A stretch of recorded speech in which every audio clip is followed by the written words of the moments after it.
إن الحمد لله نحمده ونستعينه ونستغفره ونؤمن به ونتوكل عليه ونعوذ بالله من شرور أنفسنا ومن سيئات أعمالنا من يهده الله فلا مضل له ومن يضلله فلا هادي له ونشهد أن لا إله إلا الله وحده لا شريك له ونشهد أن سيدنا وحبيبنا ومولانا محمدا عبده ورسوله الذي أرسله بالحق بشيرا ونصيرا وداعيا إلى الله بإذنه وسراجا وقمرا منيرا وقد قال الله تعالى في كلامه المجيد وقرآنه الحميد أعوذ بالله من الشيطان الرجيم بسم الله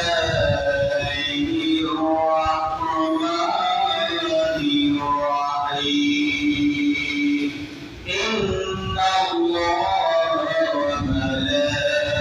وملائكته يصلون على النبي يا أيها الذين آمنوا صلوا عليه وسلموا تسليما اللهم صل على محمد وعلى آل محمد كما صليت على إبراهيم وعلى آل إبراهيم إنك حميد مجيد اللهم بارك على محمد وعلى آل محمد كما باركت على إبراهيم وعلى آل إبراهيم إنك حميد مجيد بلغ العلا بكماله كشف الدجى بجماله حسنت جميع خصاله صلوا عليه وعليه محمد مصطفى تمہیں حبیب قابل درود صفی آسیا مشکل کشا روز محشر کو بلا لولا بجماله كشف الدجى بجماله حسنت جميع خصاله صلوا عليه وعليه محمد مصطفى محمد مصطفى أسواني حسنا رتيل وفاري جنو جادمو تلا بلا ونولا بكماله كشف الدجى بجماله حسنت جميع خصاله alhamdulillah muazzaz hadirin muslimin kiram hazrat ulama kiram মুরব্বিয়ানে আজম সম্মানিত এলাকাবাসী আসসালামু আলাইকুম ওয়া রাহমাতুল্লাহি তাআলা ওয়া বারাকাতুহু আমরা সর্বপ্রথম আমাদের মহান মুনি আল্লাহ তাআলার দরবারে আমরা কালিমাতুশ শুকর আদায় করছি আজকে সালাতুল জুমা আদায় করার জন্য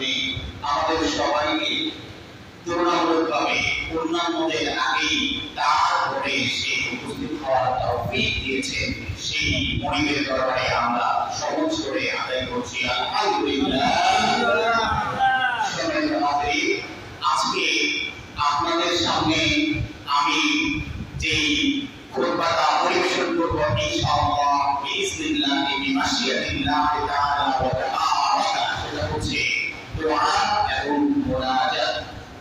তো আসুন আমরা কখন না দাঁড়িয়ে সরাসরি কোরআন এবং হাদিস থেকে আলোচনা পেশ করার জন্য আমাদের শুরুতেই যেটা আমাদের দরকার সেই বিতাড়িত মজদুর আদুকুল মুবিন, মানুষের প্রকাশ্য শত্রু সেই শয়তানের ওয়াসওয়াসা থেকে আল্লাহ তাআলার কাছে পানা চেয়ে আমরা যথারীতি আমাদের আলোচনা শুরু করব কোরআন থেকে এবং হাদিস থেকে। আপনারা যেহেতু আমার মুসল্লি আমার সামনে বসে আছেন, আপনারা আমার এই আলোচনার অন্তর্ভুক্ত, এই আলোচনার একটা অংশ। আসুন আমি যাতে আপনাদের সামনে বলতে পারি এবং আপনারা যাতে শুনে বুঝতে পারেন, আল্লাহ তাআলা আমাদের সবাইকে যেন সেই তৌফিক দান করেন এবং আমিন। যেহেতু আপনারা এটা অবিচ্ছেদ্য অংশ, as you are inside by the word of this lecture, আপনারা যেহেতু এই আলোচনার অবিচ্ছেদ্য অংশ, সুতরাং আসুন আমরা সবাই মিলে আদুকুল মুবিন বিতাড়িত মজদুর শয়তানের ওয়াসওয়াসা থেকে পানা চেয়ে নিয়ে সরাসরি কোরআন থেকে এবং হাদিস থেকে আজকে খুতবার আলোচনা শুরু করব। সবাই আওয়াজ করেন আউযু বিল্লাহি মিনাশ শাইতানির রাজীম বিসমিল্লাহির রাহমানির রাহিম ওয়া ক্বালা রাব্বুকুম উদউনি أستجب لكم إن الذين يستكبرون عن عبادتي سيدخلون جهنم داخرين। আল্লাহ তাআলা এই আয়াতের মধ্যে বলে দিচ্ছেন যে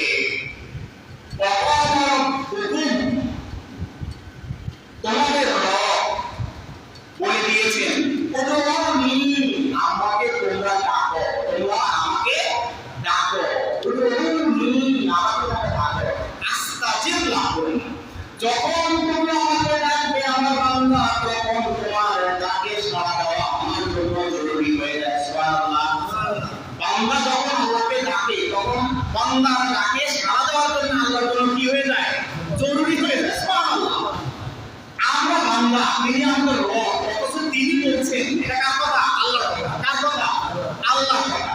তিনি বলছেন বান্দা তুমি যখন আমাকে ডাকো তখন তোমার ডাকে সাড়া দেওয়া আমি আপনার জন্য ওয়াজিব হয়ে যায়। অথচ তুমি হচ্ছ আমার সৃষ্টি এবং আমি তোমার স্রষ্টা, আমি তোমার প্রতিপালক। সুতরাং তোমার কাজ হচ্ছে তুমি সব সময় আমাকে ডাকবে, যখনই বিপদে পড়বে, যখনই কোনো মুসিবতে পড়বে তখন আমাকে ডাকবে।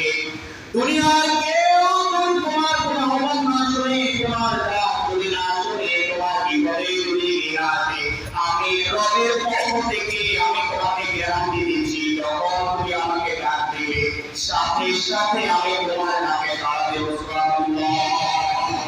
وقال ربكم ادعوني أستجب لكم। আল্লাহ তাআলা তার নবীকে বলেছেন, হে নবী, وقال ربكم, যখন আপনার উম্মতেরা, আমার বান্দারা যখন আপনাকে জিজ্ঞেস করে তখন আপনি বলে দেন তাদেরকে, وقال ربكم, নিশ্চয় তোমাদের রব উদউনি আস্তাজিব লাকুম, তোমরা তাকে ডাকো, তোমাদের ডাকে সাড়া দিতে বসে আছেন। সুবহানাল্লাহ। ইন্নাল্লাযীনা ইস্তাকবিরুনা আন ইবাদাতি, এরপর আল্লাহ বলেন ইন্নাল্লাযীনা ইস্তাকবিরুনা আন ইবাদাতি, আর এটা বাদ দিয়ে যারা অহংকার করেছে, দাম্ভিকতা দেখিয়েছে, রিয়া প্রদর্শন করেছে এবং আমার ইবাদত থেকে গাফিল থেকেছে, আমার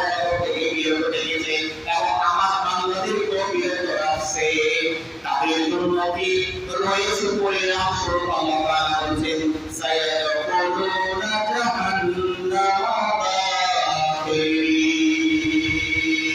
তাদেরকে অপমান অপদস্থ হয়ে তাদেরকে জাহান্নামে নিক্ষেপ করা হবে নাউযুবিল্লাহ। তাহলে দেখেন আল্লাহ তাআলা শুরুতে বলছেন যে তোমাদের রব তোমাদেরকে বলে দিচ্ছেন যে হে আমার বান্দারা তোমরা আমাকে ডাকো আমি তোমাদের ডাকে সাড়া দেব, কিন্তু তোমাদের মধ্যে যারা অহংকার করেছে, আম্মিকতা দেখিয়েছে, লৌকিকতা দেখিয়েছে, তাদেরকে বলে দাও তাদেরকে কিয়ামতের দিন আমি অনেক অপমান অপদস্থ লাঞ্ছিত করে আমি জাহান্নামে নিক্ষেপ করব নাউযুবিল্লাহ। তাহলে দেখেন কত পরিষ্কার কথা। সম্মানিত হাজরিন, এই যে দোয়া এবং মুনাজাত, এই দোয়া এবং মুনাজাত, এই দোয়া শব্দের অর্থ হচ্ছে টাকা, প্রার্থনা করা, চাওয়া, কোনো কিছু চাওয়া কার কাছে? আল্লাহর কাছে। কার কাছে? আল্লাহর কাছে। আর মুনাজাত শব্দের অর্থ হচ্ছে এই চুপে চুপে কথা বলা। এই মুনাজাত শব্দটা আরবি ব্যাকরণের দিক থেকে, আরবি গ্রামারের দিক থেকে আল মুনাজাত এটা হচ্ছে ইসমে মাসদার বাবে মুফাআলা থেকে। এই বাবে মুফাআলা আরবি দ্বিতীয় পত্রের মুনসাইবের মধ্যে বাবগুলোর নির্দিষ্ট কিছু খাসিয়ত আছে, খাসা। তো এই বাবে মুফাআলার খাসা হচ্ছে মুশারেকাত খাসা। কি খাসা বলেন তো? মুশারেকাত খাসা। মুশারেকাত খাসা মানে হচ্ছে যে মুশারেকাত মানে হচ্ছে সাক্ষাৎ। মুশারেকাত মানে কি? সাক্ষাৎ। মানে বিটুইন ইউ এন্ড ইউর আল্লাহ, আপনি এবং আপনার আল্লাহর মধ্যে এই দুজনের মধ্যে একটা কি হচ্ছে? সাক্ষাৎ হচ্ছে। তাহলে মুশারেকাত খাসা। তাহলে মুনাজাত এটা হচ্ছে আপনার নির্দিষ্ট কোন দুজনের সাথে বলেন তো? আল্লাহ এবং বান্দার সাথে। কার সাথে? আল্লাহ এবং বান্দার সাথে। এটা নির্দিষ্ট, এটা খাস আল মুনাজাত। তাহলে এই মুনাজাতের সাথে অর্থ হচ্ছে কি? চুপে চুপে কি করা? কথা বলা। তাহলে বান্দা কি করে? চুপে চুপে আল্লাহর সাথে কি বলে? কথা বলে। যখন আপনি যখন মুনাজাত করেন তখন আল্লাহর কাছে চান কিনা? চান। কেউ একটু উঁচু করে চায়, কেউ চুপে চুপে চায়। আপনি যখন চুপে চুপে চাইবেন এবং যখন উচ্চ স্বরে চাইবেন শুনবেন কে? আল্লাহ। এবং আল্লাহ তাআলা আপনি উচ্চ স্বরে বললেও বুঝতে পারেন, আপনি না বলে অন্তরে রেখেছেন সেটাও বুঝতে পারেন কে? আল্লাহ। তাহলে মুনাজাতের মতলব হচ্ছে আপনি যখন সবাইকে সম্মিলিতভাবে নিয়ে মুনাজাত দেখছেন, এটার যে আল্লাহর কাছে বেশি গ্রহণযোগ্য হচ্ছে আপনি একাকী যখন আল্লাহর কাছে দুচোখের পানি ছেড়ে দিয়ে আল্লাহর কাছে কিছু চেয়ে নিচ্ছেন, এটার মূল্য আল্লাহর কাছে অনেক বেশি। সুবহানাল্লাহ। তাহলে এতে করে বোঝা যায় ফরজ নামাজের পরে আমরা যে অনেকে মুনাজাত দিয়ে থাকি, এই ক্ষেত্রে কিছু ইখতিলাফ আছে। তো আমি আপনাদেরকে একটা পরিষ্কার যে কথা আজকে বলবো, যেহেতু গণনা প্রসঙ্গে আসছে সেহেতু বলে দেওয়াই ভালো, যাতে সমাজের কোনো বিশৃঙ্খলা দেখা না দেয়। মনে রাখবেন মুনাজাতটা হচ্ছে বান্দা এবং আল্লাহর সাথে একটা কথোপকথন, চুপি চুপি একটা কি কথোপকথন। আপনি যখন ভোর রাত্রে তাহাজ্জুদ নামাজের পরে আল্লাহর কাছে যখন মুনাজাত করছেন, আল্লাহ সবচেয়ে বেশি সেখানে বসে আছে। সুবহানাল্লাহ। তাহলে সেখানে আপনি আর আপনার রব আর কেউ নাই। আপনি আর একমাত্র আপনার রব, সেখানে আর কেউ নাই। আপনি সেখানে আল্লাহর কাছে কায়মত আপনি যেটা চাচ্ছেন সেটাই হচ্ছে আসল সওয়াব।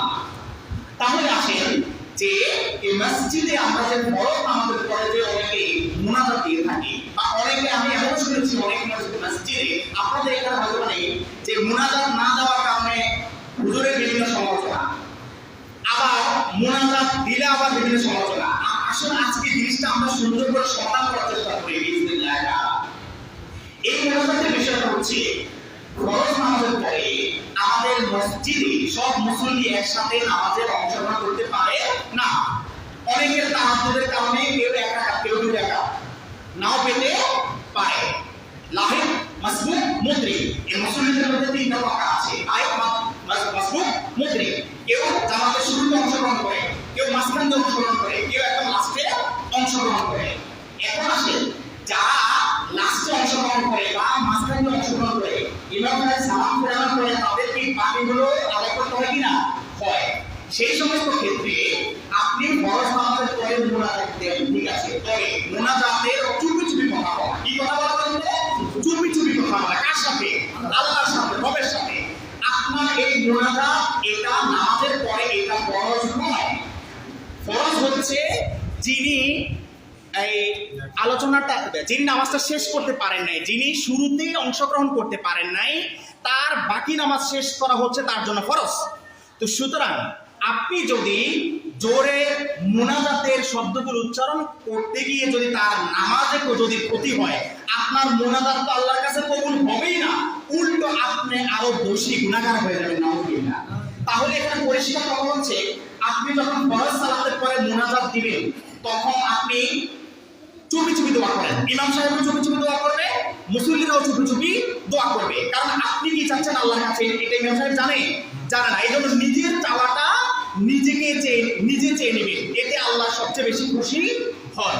কারণ সম্মানিত হাজিরিন, মূল বিষয় হচ্ছে আমরা যখন ফরজ সালাতের পরে যখন জোরে জোরে দোয়াগুলো করতে থাকি, রব্বানা যালামনা আনফুসানা ওয়া ইল্লাম তাগফির লানা ওয়া তারহামনা লানাকুনান্না মিনাল খাসিরিন, এটা কোরআনের আয়াত, কোরআনের শিখানো দোয়া, ঠিক আছে, কিন্তু ইসলাম আবেগ দিয়ে চলে না। ইসলাম চলে যুক্তি দিয়ে, প্রমাণ দিয়ে, দলিল দিয়ে।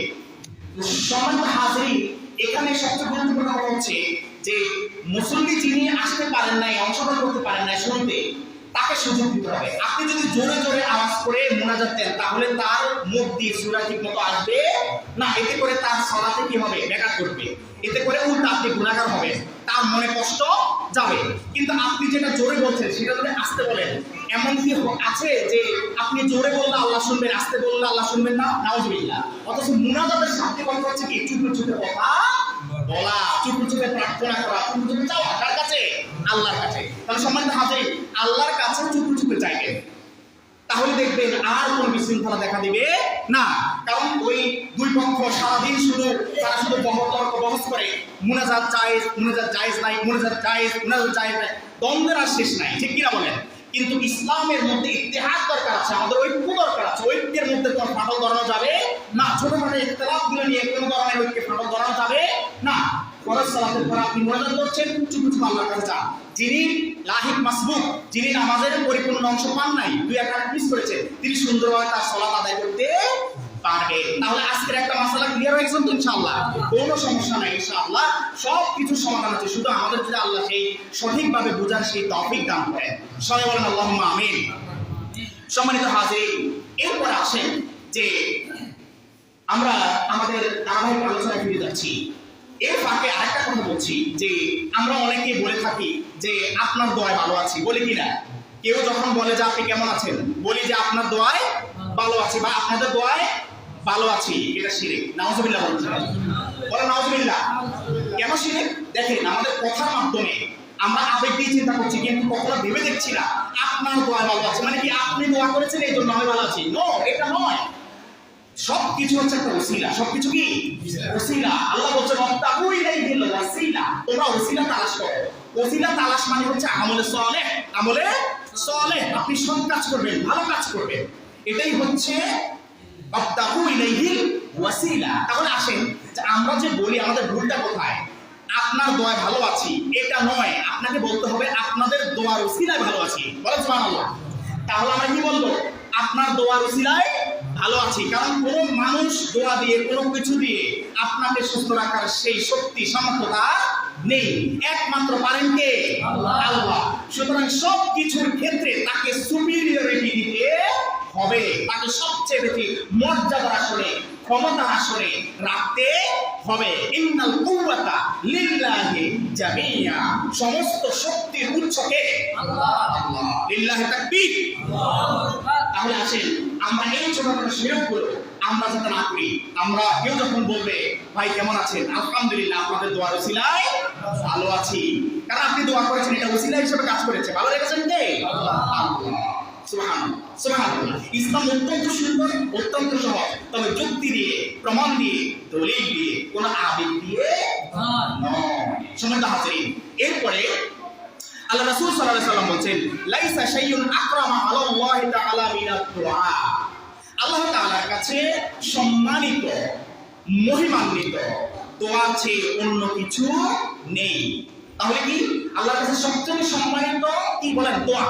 আপনি যখন আপনার অপর মুসলমান ভাইয়ের জন্য দোয়া করছেন তখন এটা অনেক সম্মানিত। আপনি যখন নিজের জন্য দোয়া করছেন এটা অনেক সম্মানিত, কারণ আপনি দোয়া করে চান কার কাছে? আল্লাহর কাছে। আপনি যদি পৃথিবীর কোন মাজারে গিয়ে, দরগায় গিয়ে, বাবার কাছে গিয়ে, খাজা বাবার কাছে গিয়ে যদি আপনি চান, তাহলে আল্লাহ কি খুশি হন না বেজার হন? বেজার হন। শুধু বেজারই হন না, আপনি প্রতিনিয়ত সেখানে শিরক করে যাচ্ছেন না, নাউযুবিল্লাহ। কারণ পৃথিবীতে আল্লাহ ছাড়া আপনাকে কোনো কিছু দেওয়ার ক্ষমতা আর কেউ রাখে না। সম্মানিত হাজিরিন, তাহলে এই ফাঁকে একটা কথা বলে দিই, আপনি যদি দোয়ার ক্ষেত্রে গ্যারান্টি চান, দোয়ার ক্ষেত্রে কি চান? গ্যারান্টি চান যে হ্যাঁ এর অমুকের তো আমার গ্যারান্টি চাই, মানে 50-50 হোক, হাফ চান্স হতে পারবে না, 50-50 হতে পারবে না, তাহলে সেই ক্ষেত্রে আল্লাহ তাআলা এবং আল্লাহ তাআলার রাসূল দুজনেই চমৎকার করে বয়ান করে দিয়েছেন, রব্বিরহামহুমা কামা রাব্বায়ানি সগীরা।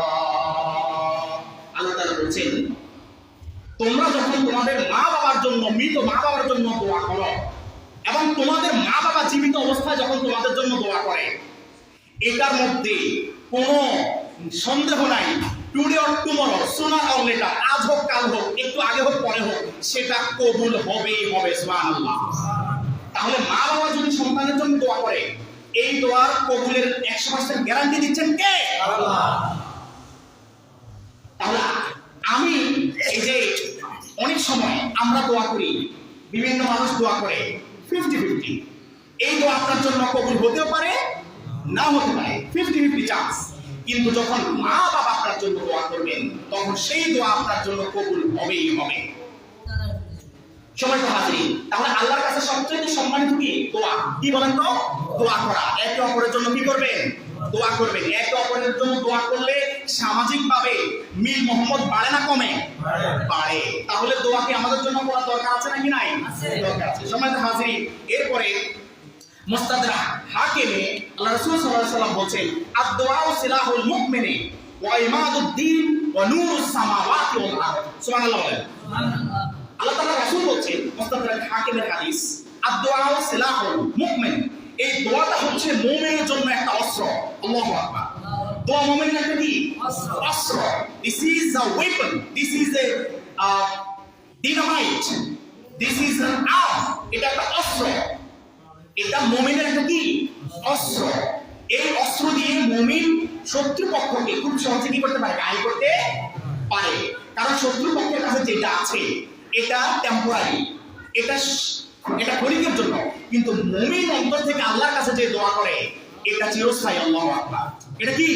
চিরস্থায়ী। তাহলে আদ-দুআও কি বলেন তো? আদ-দুআও সিলাহুল মুমিন, মুমিনের জন্য এই দোয়াটা হচ্ছে একটা অস্ত্র। এটা কি? এটা কে বলছেন? আল্লাহ রাসূল বলছেন। কে বলছেন? আল্লাহ রাসূল বলছেন। তাহলে মুমিন কোনো কিছু হলে মানে কিসে বসে যাবে? দোয়ায় বসে যাবে। কিসে বসে যাবে? দোয়ায় বসে যাবে। এই সালাত আস্তাঈনু বিস-সাবরি ওয়াস-সালাহ, এই সালাতের আরেকটা হচ্ছে অর্থ হচ্ছে দোয়া। সুবহানাল্লাহ বলেন। সালাতের আরেকটা অর্থ কি? দোয়া। এই যে আমরা সালাত করতেছি, এই পুরো সালাতে আমরা আল্লাহর কাছে কি করছি? দোয়া করছি। কি করছি? দোয়া করছি। আবার আল্লাহ তাআলা বলছেন সূরা বাকারার মধ্যে, ওয়াস্তাঈনু, তোমরা সাহায্য প্রার্থনা করো আল্লাহর কাছে, বিস-সাবরি ওয়াস-সালাহ, ধৈর্য এবং সালাতের মাধ্যমে। আল্লাহু আকবার। তাহলে দেখেন আল্লাহ তাআলা চমৎকার ভাবে আমাদের সামনে বয়ান করে দিয়েছেন সবকিছু। বান্দা, তুমি যখন বিপদে পড়বে তখন তোমার করণীয় কি? তুমি যখন সুখী হবে, খুশি হবে, তোমার তখন করণীয় কি? কখন কি করতে হবে আল্লাহ তাআলা সবকিছু বলে দিয়েছেন কিনা? দিয়েছেন। আল্লাহ তাআলা বলছেন, মা ফারাতনা ফিল কিতাবি মিন শাইইন, আমি এই কিতাবে কোনো কিছু বাদ রাখি নাই। হে বান্দা, তোমাদের এই পৃথিবীতে জীবন যাপন করার জন্য যত কিছু দরকার আছে, যত কিছু দরকার হবে, অতীতে যত কিছু দরকার হয়েছে, আমি এই কিতাবে একটি জিনিসও বাদ রাখি নাই যেটি খামখাই এই কিতাবে বয়ান করেছি, বরঞ্চ যা কিছু তোমার জন্য দরকার সব কিছু আমি এই কোরআনের মধ্যে দিয়ে দিয়েছি। তাহলে দেখেন আমাদের যে কোনো সমস্যার যে কোনো সমস্যা পড়ে সমাধানের জন্য আসতে হবে কার কাছে? কোরআনের কাছে, হাদিসের কাছে। সমস্যা পড়লে কোথায় আসতে হবে? কোরআনের কাছে, হাদিসের কাছে, অন্য কোনো জায়গায় যাওয়া যাবে না। এখন আসেন, আপনি হয়তো বা নিজে নিজে বুঝতে পারবেন না, তাহলে যারা বুঝে তাদের শরণাপন্ন হতে হবে। আল্লাহ তাআলা আমাদেরকে তৌফিক দান করুন, সবাই বলেন আমিন। সম্মানিত হাজিরিন, এরপরে আল্লাহ রাসূল বলছেন আদ-দুআ সিলাহুল মুমিন ওয়া ইমাদুদ্দিন, এবং দ্বীনের একটা স্তম্ভ, দ্বীনের একটা খুঁটি, দ্বীনের একটা স্তম্ভ বা দ্বীনের একটা খুঁটি। কি বলেন তো? দোয়া। তাহলে আল্লাহ রাসূল বলছেন প্রথমে যে দোয়া হচ্ছে মুমিনের জন্য একটা অস্ত্র, দ্বিতীয় হচ্ছে এটা দ্বীনের একটা খুঁটি। দ্বীনের একটা কি? খুঁটি। একটা জিনিস থেকে একটা জিনিস ভার করে আছে একটা খুঁটিতে, খুঁটিটা সরিয়ে ফেলেন, থাকবে? থাকবে না। তাহলে মুমিনের জন্য দোয়াটা আবশ্যক। দোয়াটা কি? আবশ্যক। কারণ দ্বীনের জন্য দোয়াটা আবশ্যক। আপনি যদি দোয়াটা বন্ধ করে দেন তাহলে দ্বীনের খুঁটিটা কি হয়ে যাবে? নড়বড়ে হয়ে যাবে। অনুর সামাওয়াতি ওয়াল আরদ। এবং আল্লাহ রাসূল তাও বলছেন যে এই দোয়া হচ্ছে আসমান এবং জমিনের মধ্যে একটা নূর। আল্লাহু আকবার। নূর মানে কি? আলো, জ্যোতি। তাহলে সম্মানিত হাজিরিন, এই দোয়া, এই মুনাজাত, এটা আমাদেরকে জানি রাখতে হবে সব সময়, আমরা যাতে একে অপরের জন্য সবসময় দোয়া করতে পারি। আমরা যেন যে কোনো সুবিধা অসুবিধায় একমাত্র আল্লাহ তাআলার কাছে সবকিছু আমরা চেয়ে নিতে পারি। আল্লাহ তাআলা আমাদেরকে সেই তৌফিক দান করুন। এরপরে সম্মানিত হাজিরিন, আল্লাহ তাআলা বলছেন ওয়া ইযা সাআলাকা ইবাদি ফাইন্নী কারীব উজিবু দাওয়াতাদ দাঈ ইযা দাআন। আল্লাহ তাআলা বলছেন ওয়া ইযা সাআলাকা, হে নবী, আপনাকে যখন প্রশ্ন করে আপনার উম্মতেরা এবং আমার বান্দারা, কারা বলেন তো? আপনার উম্মতেরা, আমার বান্দারা। ওয়া ইযা সাআলাকা ইবাদি, আপনার কাছে যখন আমার বান্দারা যখন প্রশ্ন করে তখন আপনি বলে দেন, আমার ব্যাপারে যখন আপনার কাছে প্রশ্ন করে তখন আপনি বলে দেন ফাইন্নী কারীব, আমি বান্দার খুবই নিকটবর্তী আছি। সুবহানাল্লাহ। তাহলে আল্লাহ কি বলছেন? ফাইন্নী কারীব, আমি বান্দার খুবই কি আছি? নিকটবর্তী আছি। উজিবু দাওয়াতাদ দাঈ ইযা দাআন। উজিবু, আমি সাড়া দিই, আমি ডাকে সাড়া দিই। উজিবু, আমি ডাকে কি করি? সাড়া দিই। দাওয়াতাদ দাঈ, ওই ডাকে, ওই আহ্বানে, ইযা দাআন, যখন কোন ব্যক্তি আমাকে আহ্বান করে তখন আমি তার ডাকে সাড়া দিই। সুবহানাল্লাহ। তাহলে আল্লাহ তাআলা বলছেন যে হে রাসূল, ইলাহি, আমার বাবা যখন আপনার কাছে আমার ব্যাপারে জিজ্ঞেস করে ওয়াই ইজ অলমাইটি আল্লাহ, আল্লাহ কোথায়, টেল দেম, আপনি তাদেরকে বলেন I am very near of them, আমি তাদের খুবই নিকটে আছি। সুবহানাল্লাহ। এবং when someone calls me, this is compulsory for me to respond to their call. যখন আপনার উম্মতের মধ্যে, আমার বান্দাদের মধ্যে কেউ আমাকে ডাকে তখন তার জন্য, তার ডাকে সাড়া দেওয়া আমার জন্য অনেক জরুরি হয়ে গেছে। সুবহানাল্লাহ। তাহলে আল্লাহ তাআলা আমাদের কোথায়? খুব নিকটে আছেন। এখন নিকটে বলতে আবার আরেকটা ওই একটা ভুল জিনিসের মধ্যে আমরা নিবন্ধ আছি। অনেকে বলে কি কুলুবুল মুমিনা আশুল্লাহ, বলে কি না? নাউজুবিল্লাহ বলেন, নাউজুবিল্লাহ বলেন। এটা ঠিক নয়। আল্লাহ কোথায় আছেন? এটা আল্লাহর কাছে প্রশ্ন করলে আপনি নিজে জবাব পেয়ে যাবেন। আপনি নিজে কি পেয়ে যাবেন? জবাব পেয়ে যাবেন। আল্লাহ তাআলা বলেছেন আর-রাহমানু আলাল আরশি ইসতাওয়া, আল্লাহ কোথায় আছেন? আরশে মহল্লায়। আল্লাহ কোথায় আছেন? আরশে মহল্লায়। তাহলে এবার আসেন, এটা আমার মধ্যে ইখতিলাফ আমরা দূর করি, ঝামেলা দূর করি। সমস্যা হলো আল্লাহ অতি নিকটবর্তী আমার, আবার আল্লাহ বলছেন আল্লাহ আরশে আজিমে আছেন। আল্লাহ বলছেন সেখানে আরশে কুরসি, লৌহ কালাম কোথায়? সপ্তম আকাশের উপরে। এখন দুটোর মধ্যে একটা ঝামেলা লেগে গেছে না? আসেন আমরা ক্লিয়ার করি। ব্যাপারটা হচ্ছে আল্লাহ তাআলা সেখানে আছেন, কিন্তু আল্লাহর হুকুম, আল্লাহর ক্ষমতা আমাদের একদম নিকটে আছে। সুবহানাল্লাহ। আল্লাহর পাওয়ার কুওয়াতালিল্লাহি জামিয়া, সমস্ত ক্ষমতা একচ্ছত্র অধিকারীকে আল্লাহ। সুতরাং আমরা কখনো যেদিকে মুখ করি কোন দিকে আল্লাহর ক্ষমতার বাহিরে যাওয়ার সুযোগ নাই। তার মানে হচ্ছে আমরা যেদিকে যাই আল্লাহ তাআলার যে গণ্ডি, সীমারেখা, সীমানা সেটার ভিতরেই আছি। আর আল্লাহ তাআলা কোথায় আছেন? আরশে আজিমে। তো সবার কাছে আসুন আমরা সকলেই দোয়া এবং মুনাজাত বেশি বেশি করি। আল্লাহ তাআলা রাসূল সাল্লাল্লাহু আলাইহি ওয়াসাল্লাম আরেক হাদিসে বলেছেন যে বান্দা যখন আল্লাহর কাছে চায় তখন আল্লাহ খুশি হয়, কিন্তু বান্দা যখন আল্লাহর কাছে চায় না তখন আল্লাহ তার উপর রাগান্বিত হয় না। আলহামদুলিল্লাহ। তাহলে দেখেন আপনার রব চাচ্ছেন যে আপনি যাতে আপনার রবের কাছে বেশি বেশি চান, তাহলে তিনি কি হবেন? খুশি হবেন। কিন্তু দুনিয়াতে আমি আপনি আমরা যারা আছি, একজনের কাছে একবার দুইবার তিনবার চারবারে কোরা আবদার নিয়ে গেলে তিনি একটু কি হন? রাগন না? রাগন। কিন্তু আপনার রব কি বলছেন? আপনার রব বলছেন বান্দা তুমি আমার কাছে যত চাইবে খুশি হবো আমি আল্লাহ। আল্লাহ কখনো দেখা হবে না, আল্লাহ আপনাকে দেওয়ার জন্য বসে আছেন। বিশ্বাস করার সময় তো হাজির আল্লাহকে আল্লাহ কসম করে বলছি, আল্লাহ আপনাকে দেওয়ার জন্য বসে আছেন। শুধু আল্লাহর কাছ থেকে কায়েম আমাকে চেয়ে নেন। আল্লাহ তাআলা আমাদের সবাইকে দোয়া এবং মুনাজাতের মাধ্যমে তার নৈকট্য অর্জন করে আমাদের প্রয়োজনীয় হাজত মেটানোর সেই তৌফিক এনায়েত করুন। আমিন। আল্লাহুম্মা আমিন। হাযা মা ইলমি ওয়া লা'আল্লাহু আলাইহি ওয়া সাল্লাম ওয়া ইলাইহি। আসসালামু আলাইকুম ওয়া রাহমাতুল্লাহি ওয়া বারাকাতুহু।